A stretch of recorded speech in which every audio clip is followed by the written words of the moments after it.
Mitsuha, a cute chick, and Taki, a depressed virgin, experience similar things in both their lives, but it's almost like they lost some time. They spend their lives searching for that one thing, but whenever they do, a certain day comes to mind.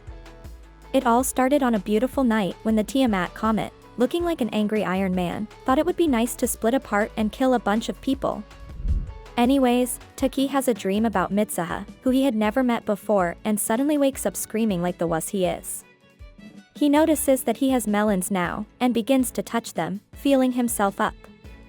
Anyway, Mitsuha's younger sister, Yatsuha, steps into the room and calls him whilst he's fondling his fun bags. She reminds him that he's supposed to make breakfast and she shuts the door. Afterwards, our friendly neighborhood perv takes off all his clothes in front of the mirror and sees that the melons are actually real. This sends him into instant panic. The next day, both parties revert to their God-given bodies, and Mitsuha's grandma points out that she's back to normal. Her devil of a sister even notices it too. As they eat, the news states that a comet that only comes once every 1,200 years is a month away from visiting Earth and will be visible for days. Mitsuha and her sister part ways on their journey to school, and Sayaka and Tessie pull up in their bike to say hi to our girl. They too tell her that she's back to normal, and Tessie concludes that she was exorcised. They run into her father, the mayor, advocating for his re-election. He even yells at her in front of everyone, telling her to straighten up. She gets ashamed though, and walks so fast that Johnny would be envious. Her dad's a bastard. She gets to class, and notices someone had asked who she was by writing it in her notebook. The teacher is busy talking about Kataware Doki, a period of twilight where one can encounter things that are not human. She then calls Mitsuha, who's still looking at the question in her note, laughing at her for remembering her name this time. Mitsuha later talks with Sayaka, and they begin to remind her of what that pervert did when he was in her body. She couldn't remember any of it, so her friends concluded that she might have amnesia. Mitsuha feels she had a fuzzy dream about someone else's life, and Tessie mentions reincarnation. Both girls shut him down on the spot, but Sayaka agrees that our girl is a little messed up in the head. The ladies continue lamenting about how it sucks in Itomori. They bicker until Tessie cannot take it anymore. He stops his bike and yells for them to stop. He then tells them to visit a non-existent cafe with him. Both girls share in his delulu, but it ends up being just Tessie and Sayaka on a road bench. Back at home, Mitsuha and Yatsuha are braiding cords with their grandma. Knowing that they're trapped, she breaks into a long story about Itomori's culture. She ends up cussing out Mitsuha's father for choosing politics over priesthood, but bro, just followed the money. Meanwhile, the poor dude and Tessie's dad are having drinks and laughing as their conversation drips with corruption. Tessie leaves after his dad yells at him and joins Sayaka to watch Mitsuha do the Shrine Maiden dance. They watch her make kuchikamasake, a sake made from chewing rice and spitting out to ferment. It's gross, but it's Mitsuha's tradition.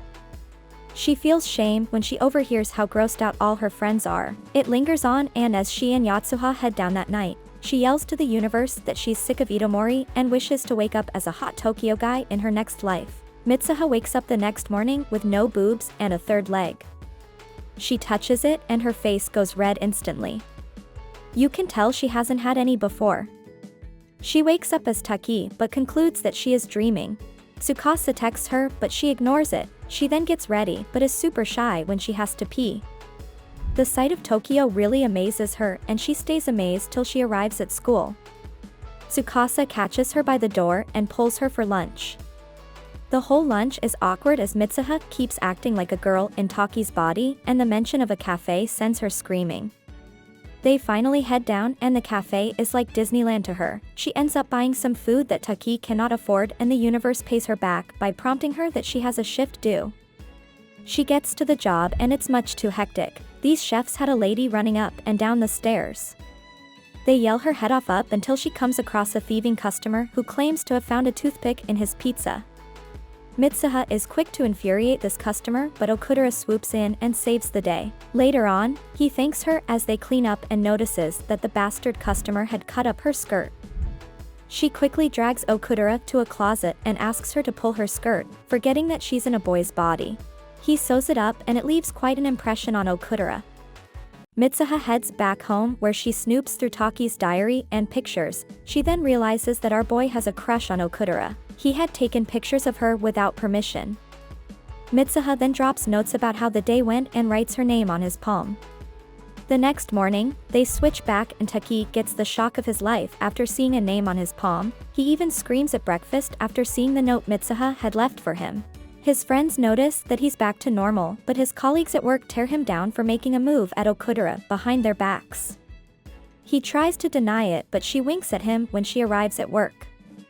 On the flip side, Mitsuha wakes up to see many questions written on her hand, and Yatsuha spills the tea about Taki grabbing her boobs when he was in her body. She heads to class and everyone gives her the stink eye. Apparently, Taki had kicked down a table during art class. They both head back and scroll through some journal records. This helps them realize that they're switching bodies and never remember what they do when they switch back. In a panic, they begin to set boundaries for each other, like Taki begging Mitsuha not to spend on food he can't afford and Mitsuha begging him not to ever take baths when he is her body. As the days go by, they add more rules and keep messing with each other's lives. Mitsuha helps Taki draw closer to Okudera against his will and Taki makes Mitsuha cooler in school. They end up lambasting each other for being single. Taki wakes up as Mitsuha yet again and despite his restraint, ends up feeling her melons. Anyway, he has dressed up for school when he finds out that they are going to pay their shrine god a visit that day. The location of the god is so far from town that Taki has to carry Mitsuha's grandma halfway there. She tells them about Musubi, their local deity who embodies everything, from the passage of time to the binding of people.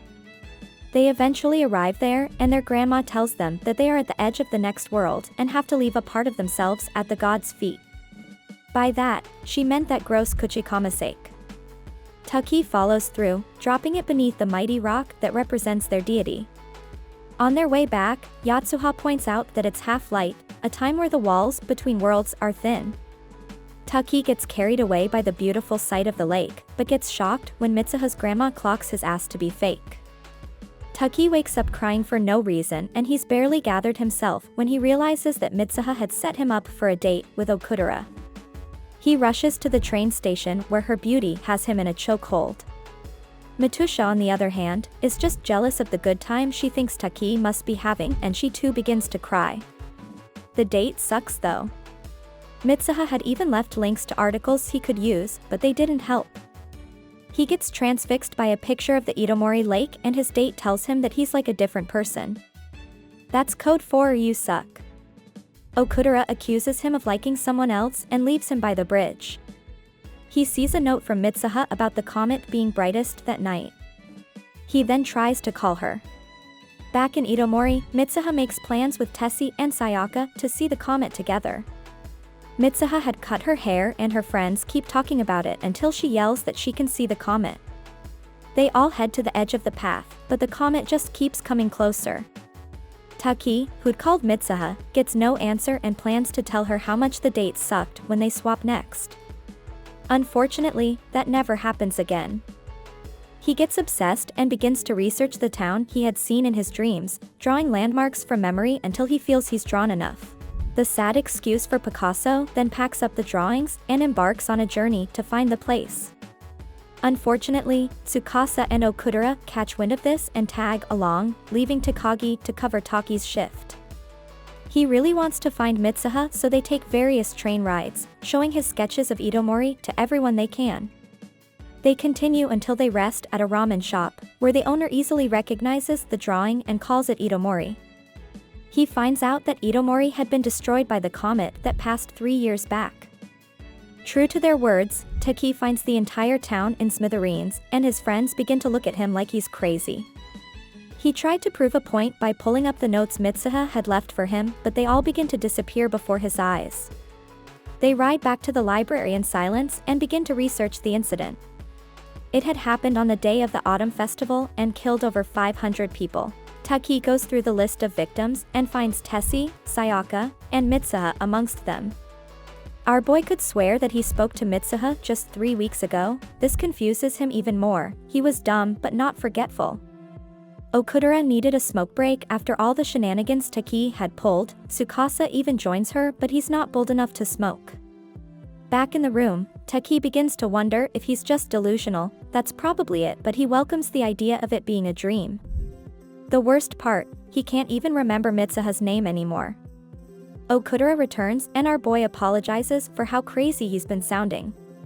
She then brings up the braided cord he has on his wrist and he struggles to remember who gave it to him. All he can remember is a lecture about the cords representing the flow of time. First thing the next day, Taki heads out in search of the shrine, leaving a note for Okudera and Tsukasa. He barrels through the rain, remembering everything Grandma had said about Musubi until finally, he sees the shrine from the top of the hill. He makes his way into it and sees the kuchikamasake that he had put when he was Mitsuha, realizing that their timelines were offset by 3 years. He fetches a portion of the gross sake and prays to Musubi for one last chance to unravel the past. Immediately he drinks it, he falls into time, could have said dude, was on shrooms, but fermented mouth rice has got to hit harder because he becomes one with time. He witnesses everything from Mitsuha's birth to her mother's sickness and death, down to her father leaving them. The memories stop at the every night where Mitsuha gets killed by the comet.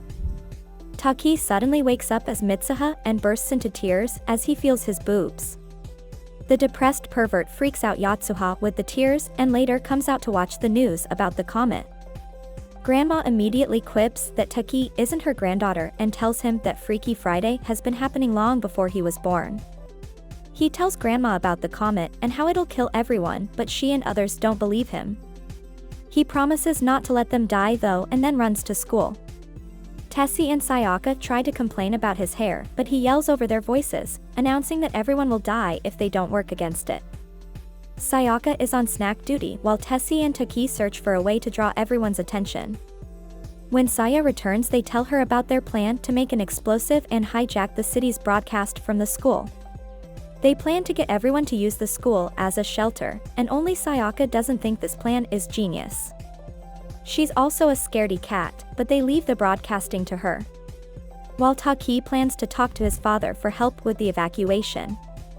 Our boy fails to convince Mitsuha's father, who concludes that he must be sick. He lashes out and grabs him by the politician by his tie, giving it away that he's actually not his daughter. Coming back dejected, he tries to tell some kids not to attend the autumn festival, but they look at him like he is crazy. Yatsuha approaches her sister and it's the same get out of town tune. She then informs Taki that Mitsuha had gone to Tokyo the day before. Tessie and Saya join them, but he barely listens to them before borrowing Tessie's bike and heading to the shrine. Mitsuha wakes up in the shrine but soon discovers that she's in Taki's body. She makes her way up the hill where she sees that Itomori got destroyed and realizes that the comet killed her. As Taki rides to the hill, memories of Mitsuha's journey to Tokyo begin to surface. She had up and left, even took multiple trains, all while wondering if our boy would be happy to see her. Upon arrival, she tried his phone multiple times, but it never went through. She finally settled at the train station until she saw him on one of the trains. Mitsuha then pushed her way onto it and came face to face with Taki. Present day, Taki rides the bike off the cliff and survives by holding onto a branch as it falls. He then continues by running to the shrine. Back on the train, Mitsuha had tried to introduce herself, but Taki didn't recognize her. As the train stopped, she began heading out of it. Taki then asked for her name and she told him it was Mitsuha. She quickly handed him the braided cord she had tied her hair with. Hopefully, he hangs himself with it. Back to the present, and it dawns on Taki that it was Mitsuha he had met on the train 3 years ago. He continues running until he reaches the hill overlooking the Mayamizu shrine. There, Mitsuha can feel his presence but cannot see him and vice versa. They can even hear each other and continue running on the hill until they cross paths. The universe then does its thing and Half-Light gives these two a chance to finally see each other. They switch back to their real bodies and Mitsuha bursts into tears as she touches our boy. He reveals that he drank her kuchikamasake and Mitsuha blushes as she calls him a pervert. She also calls him out for touching her chest. He hands her the braided cord she had given him 3 years back and they share a laugh until Taki reminds her of the many things she has to do before the comet arrives. Half-Light is almost coming to an end, so he makes them both write their names on each other's palms so they don't forget this time. Unfortunately, Mitsuha disappears before she can write hers. He didn't have enough time to tell her that he would find her anywhere she is in the world, but holds on to her name, repeating it time after time. As soon as he tries to write it down, he realizes that he has no recollection of who she is, only that he came to see her, came to save her. He yells, asking the universe to return his only chance of getting laid.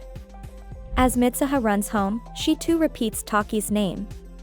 She runs into Tessie, apologizes for breaking his bike, and heads out to set the explosive with him. These little criminals break into the town's power plant and call Sayaka to broadcast the warning when the power goes out. They then ride out of the plant before the explosion goes off, taking out the entire city's electricity. Sayaka begins to reiterate the warning and news reaches the mayor, also known as Bastard Sama.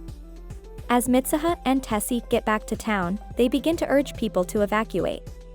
She then realizes that she can no longer remember Taki's name. Tessie helps her snap out of it, but she just runs off. The mayor soon discovers that the warning is a hoax and has his men track down Sayaka and change the broadcast, telling citizens to stay put. True to Mitsuha's words, the comet splits and falls to Japan.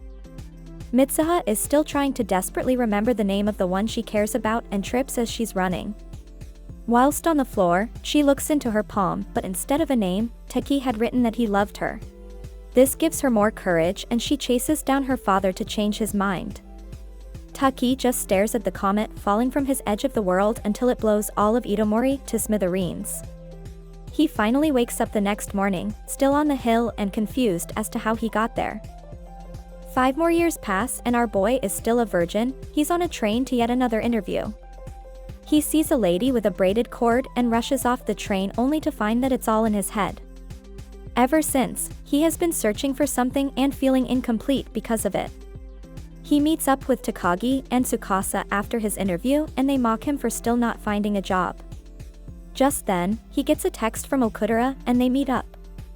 They talk about how long it has been since they visited Itomori and how little they can remember about it. Taki only remembers being obsessed with it at a time because a comet had destroyed the town, but the indigenes had miraculously evacuated before it happened. The coincidence was too much, so rumors formed around it. Taki had been obsessed without knowing why. Okudera finally parts ways with him, flashing her ring and wishing that this simp will find happiness. Sadly, he still feels incomplete. Tessie and Sayaka talk about their wedding in the same cafe where Taki is having his coffee. He stares at them but cannot tell where he knows them from. He crosses paths with another lady with a braided cord. He hesitates, but heads home to look at pictures of Itomori. Taki and Mitsuha wake up the next morning and go about their day. They both get on trains which cross each other on their way to work. They lock eyes and immediately feel like they've found what they've been searching for. They both run out of their trains, looking everywhere for each other. They finally see each other on a stairwell but walk past. Taki then shouts, asking if they've met each other. Mitsuha turns around and admits amidst tears that they have. They then finally get a chance to know each other's names, and that's how the cute chick and the depressed virgin got reunited.